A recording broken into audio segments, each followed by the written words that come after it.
नमस्कार, BK business idea channel में आपका स्वागत है। यह वीडियो बहुत ही ज़्यादा नॉलेजेबल वीडियो है।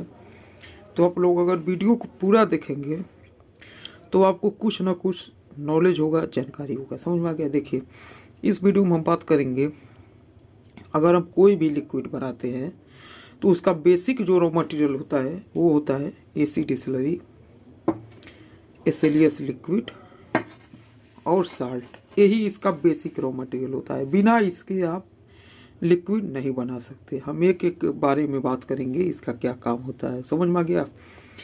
सबसे पहले हम आते हैं एसी डिस्टिलरी पर।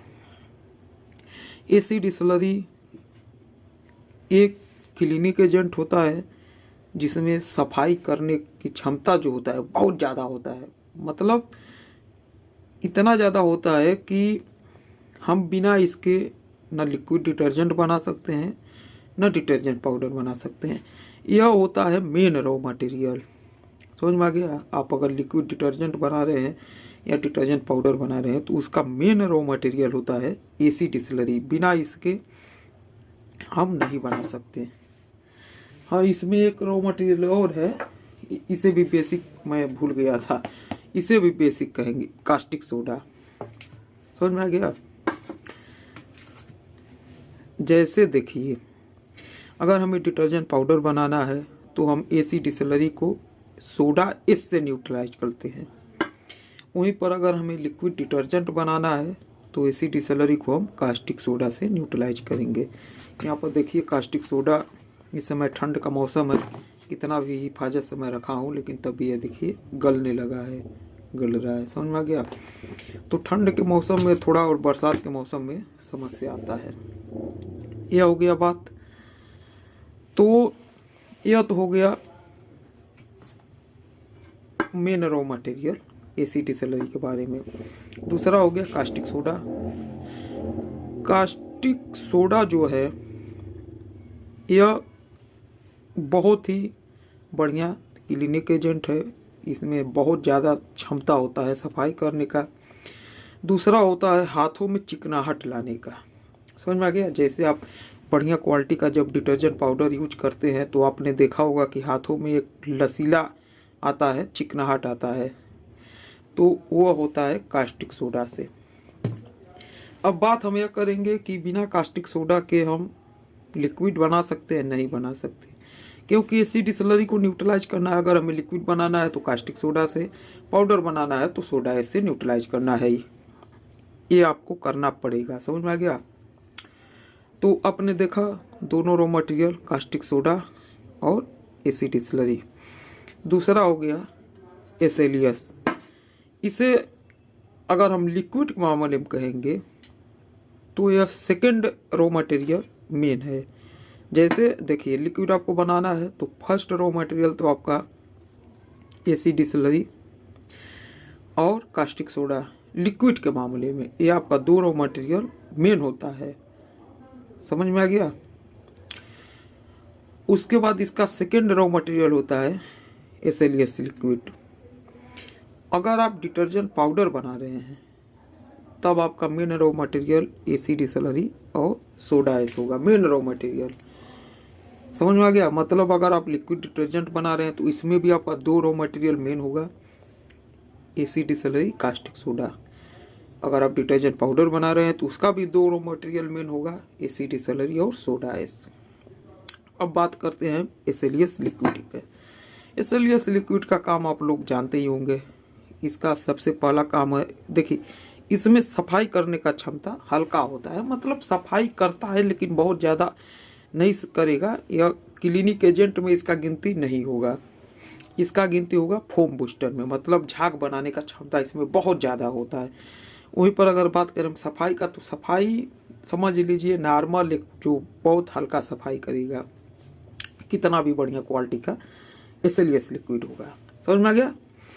तो इसका जो मेन रॉ मटेरियल है, मतलब मेन काम है, वो है झाग बनाना और लिक्विड को थिकनेस पहुंचाना।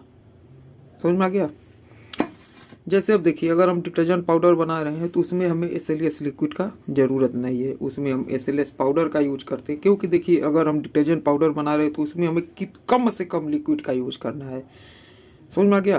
क्योंकि हमें उसे सूखा पाउडर बनाना है तो हम SLS पाउडर का यूज करते हैं। अगर आपका AC डिस्टिलरी बहुत ही बढ़िया क्वालिटी का है, आप बढ़िया क्वालिटी का डिटर्जेंट पाउडर बना रहे हैं, सोडा इसका मात्रा आप ज़्यादा उसमें ऐड कर रहे हैं, तो आपको SLS पाउडर की ज़रूरत नहीं है। आपका AC डिस्टिलरी से ही झाग भरपूर मात्रा में आ जाएगा, समझ में आ गया। लेकिन अगर आप और बहुत बढ़िया क्वालिटी बनाना चाहते हैं कि उसमें और ज़्यादा झाग आए तो आप SLS पाउडर ऐड करेंगे। वहीं पर अगर हम बात करते हैं SLS लिक्विड का, तो यह लिक्विड बनाने का जो मेन रॉ मटेरियल होता है वो सेकेंड मतलब दूसरे नंबर पर ही आता है।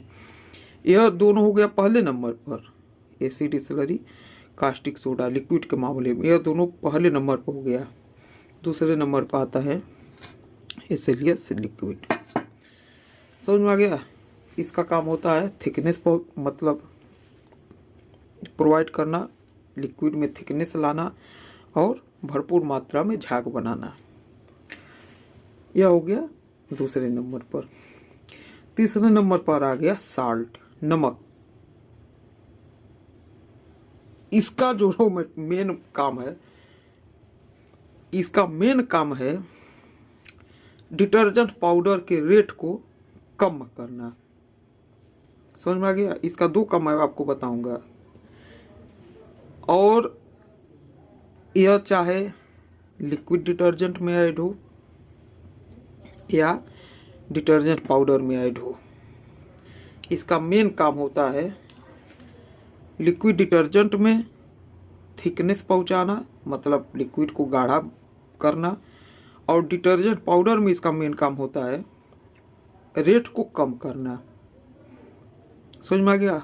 अधिक से अधिक लोग डिटर्जेंट पाउडर का यूज करते हैं, डिटर्जेंट पाउडर में नमक का यूज करते हैं रेट को कम करना। मैंने पिछले वीडियो में आप लोगों को बताया ना कि अगर हम 100 kg का फार्मूला बना रहे हैं तो बहुत से लोग, मैंने भी एक बार बहुत हल्का क्वालिटी का डिटर्जेंट पाउडर बनाया था जिसमें मैंने 70 kg साल्ट का यूज किया था। 100 kg फार्मूला में सोच लीजिए 70 kg मैंने साल्ट का यूज किया था, 5 रुपये kg साल्ट का। अब आप सोच सकते हैं कि रेट को कितना वह कम कर देगा, समझ में आ गया। उसके बाद आते हैं लिक्विड डिटर्जेंट में। तो देखिए, लिक्विड डिटर्जेंट में बिना इसके हम लिक्विड को थिक नहीं कर पाएंगे, चाहे आप कितना ही SLS लिक्विड ऐड कर दें, कितना ही बढ़िया आपका AC डिस्टिलरी है, कितना ही बढ़िया आप क्वालिटी का बनाएंगे। अगर बहुत ज़्यादा SLS लिक्विड ऐड कर देंगे तो फिर आपका रेट बहुत ज़्यादा महंगा हो जाएगा, 200-400 रुपये kg का हो जाएगा। वहीं पर अगर हम साल्ट का यूज करेंगे तो समझ लीजिए, अब देखिए इसमें भी हो गया ना रेट को मेंटेन करना। देखिए बात यही है, या तो आप डिटर्जेंट पाउडर में यूज करते हैं या लिक्विड डिटर्जेंट में यूज करते हैं, साल्ट का मेन काम होता है रेट को कम करना। देखिए अब दोनों बात जुड़ गया एक में, समझ में आ गया। अगर हम साल्ट का यूज करते हैं डिटर्जेंट पाउडर में, उसका भी रेट कम करता है। वहीं पर अगर हम लिक्विड डिटर्जेंट बनाते हैं तो उसमें भी रेट को कम करता है। जैसे मान लीजिए आपने 1 kg का फार्मूला बनाया, अगर आपने उसमें, जैसे आप 1 kg का फार्मूला बना रहे हैं, समझ में आ गया, उसमें आप साल्ट अगर 100 ग्राम ऐड करते हैं और SLS लिक्विड आप 100 ग्राम ऐड करते हैं और साल्ट आप उसमें थोड़ा सा ऐड कर देंगे तो आपका 1 kg का फार्मूला थिक हो जाएगा। बात को ध्यान से समझिए, 100 ग्राम ही अगर आपने SLS लिक्विड ऐड किया और थोड़ा सा उसमें आपने साल्ट ऐड कर दिया तो उसका रेट यह कम कर देगा, क्योंकि वो कम खर्चे में आपका थिक बहुत ज़्यादा हो जाएगा, बहुत ज़्यादा थिक हो जाएगा, गाढ़ा हो जाएगा, समझ में आ गया। दूसरा हो गया, अगर आप साल्ट नहीं ऐड करते हैं तो आपको 100 ग्राम नहीं, कम से कम आपको 500 से 600 ग्राम SLS लिक्विड ऐड करना पड़ेगा, तब जाकर वह लिक्विड थिक होगा, गाढ़ा होगा, समझ में आ गया। अगर आपने साल्ट ऐड नहीं किया तो कम से कम 500 से 600 ग्राम आपको SLS लिक्विड ऐड करना होगा लिक्विड में, तब जाकर वह थिक होगा, गाढ़ा होगा। अब सोचिए, जहाँ पर आपने 100 ग्राम ऐड किया वहीं पर आप 500 से 600 ग्राम ऐड कर रहे हैं, रेट कितना हाई हो जाएगा, दूसरा प्रॉब्लम उसमें यह आएगा कि अगर उससे कोई भी बंदा जब कपड़े को धोएगा तो समझ लीजिए कि पानी का बर्बादी बहुत ज़्यादा होगा। उसमें कितना पानी बर्बाद होगा उसका आप अनुमान नहीं लगा सकते, क्योंकि वो जितना बार उस कपड़े को धोएगा उसमें से झाग निकलता रहेगा, झाग कम नहीं होगा। समझ में आ गया। वहीं पर अगर आप साल्ट ऐड करते हैं तो पहला काम इसका कम खर्चे में लिक्विड को थिकनेस करना, मतलब कम रेट में आप बढ़िया क्वालिटी का लिक्विड डिटर्जेंट बना सकेंगे, लिक्विड गाढ़ा बना सकेंगे, थिक बना सकेंगे। दूसरा यह हो कि उससे जब कपड़ा धोया जाएगा तो बहुत ही आसानी से कपड़ों से झाग निकाल देगा। समझ में आ गया। वहीं पर बात करते हैं हम डिटर्जेंट पाउडर में, तो उसमें भी बिना साल्ट यूज किए अगर आप डिटर्जेंट पाउडर बनाते हैं तो उसमें से फिर कपड़े से झाग निकालना बहुत ज़्यादा मुश्किल हो जाता है। तो यही सब जानकारी था आपको जो मुझे देना था। हो सकता है कि आपको इस वीडियो से कुछ न कुछ तो जानकारी जरूर मिला होगा।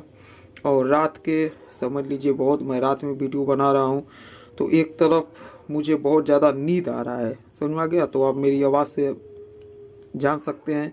और यहाँ पर देखिए कुत्ते भी भौंक रहे हैं रात में। और मेरा जो है टाइगर वो तो आराम से सो रहा है, खिया पिया कर उसे आराम से मैंने सुला दिया है, अपने घर में आराम से सो रहा है। समझ में आ गया। तो अब बहुत रात में वीडियो बन रहा है और इस समय आप देख पा रहे हैं ठंड का मौसम भी है, लेकिन तब भी मैंने आप लोगों के लिए वीडियो बनाया है। तो इस वीडियो को ज़्यादा से ज़्यादा लाइक करें। अगर आपने अभी तक चैनल को सब्सक्राइब नहीं किया है वो लोग चैनल को सब्सक्राइब जरूर कर दें, जिससे आने वाले समय में आपको और बढ़िया से बढ़िया वीडियो देखने को मिलेगा।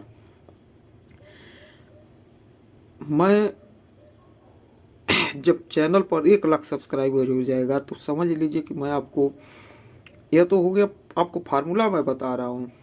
मैंने वीडियो बनाया भी है बिजनेस का, कैसे कैसे आपको करना है। लेकिन जब 1 लाख सब्सक्राइबर हो जाएगा तो हो सकता है कि मैं मार्केट का भी वीडियो आप लोगों को बना के दिखाऊंगा। मैं अपने खुद मार्केट में जब सेल करने जाता हूँ तो कैमरा लेकर जाऊंगा, वो भी कैमरा जो दुकानदार को दिखाई न दे। इस तरीके से कैमरा सेट होगा कि दुकानदार को दिखाई न दे और रियल में कैसे मैं सेल करता हूँ यह सब आपको देखने को मिलेगा। समझ में आ गया। लेकिन अब इस समय अगर मैं वैसा वीडियो बनाऊँ तो मुझे बनाने का फ़ायदा क्या होगा। 200-300 व्यूज आते हैं, हो सकता है जब 1 लाख सब्सक्राइबर हो जाए तो 10-20 हज़ार व्यूज आए हर वीडियो पर, तब आप लोगों को देखने में भी मज़ा आएगा कि रियल में मार्केट में माल कैसे सेल किया जाता है, प्रोडक्ट कैसे सेल किया जाता है। समझ में आ गया। तो यह सब आपको देखने को मिलेगा। और चलिए मैं भी सोने जा रहा हूँ, कल टाइम मिलेगा मैं वीडियो ज़रूर बनाऊंगा। तो चलिए, अगर आपको कुछ भी पूछना है, जानकारी चाहिए तो आप कमेंट में ज़रूर पूछिएगा। मैं कमेंट का रिप्लाई ज़रूर देता हूँ, जहाँ तक हो सकता है मैं कमेंट का रिप्लाई ज़रूर देता हूँ। चलिए, वीडियो देखने के लिए धन्यवाद, नमस्कार।